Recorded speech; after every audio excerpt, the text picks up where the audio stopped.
মসজিদ কমিটিতে ইমাম এবং খতিব সাহেবদেরকে সম্মানের সাথে অ্যাকোমোডেট করতে হবে। আমি আপনাদের এই দাবির সাথে একমত না। মসজিদ কমিটি হবে ইমাম এবং খতিব সাহেবের পরামর্শের ভিত্তিতে। এই কমিটির প্রাণ পুরুষ হবেন খতিব কিংবা ইমাম।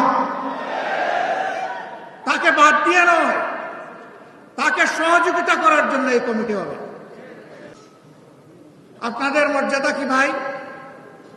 আমরা যখন জীবিত আপনারা ইমামতি করেন, আমরা পিছনে দাঁড়িয়ে যাই, আপনারা আমাদের ইমাম।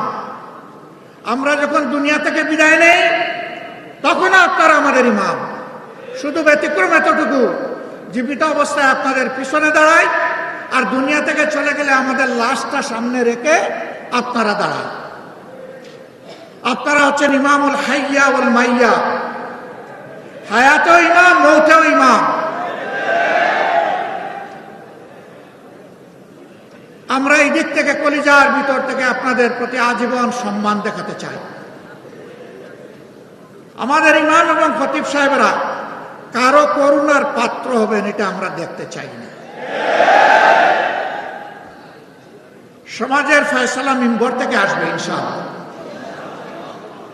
সেই ফয়সালাই মিম্বর মেনে নিবে। হ্যাঁ, খতিব এবং ইমাম সাহেবরাও মানুষ, তারাও ভুলের ঊর্ধ্বে নন, ভুল তো হতেই পারে।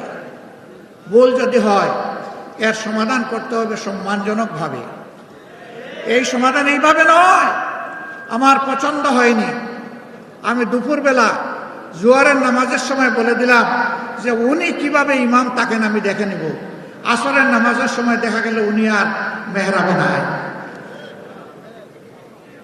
আমাদের ইমাম এবং খতিব সাহেবদের জন্য আমরা এমন ফয়সালা চাই না, এমন ফয়সালা বরদাস্ত করব না।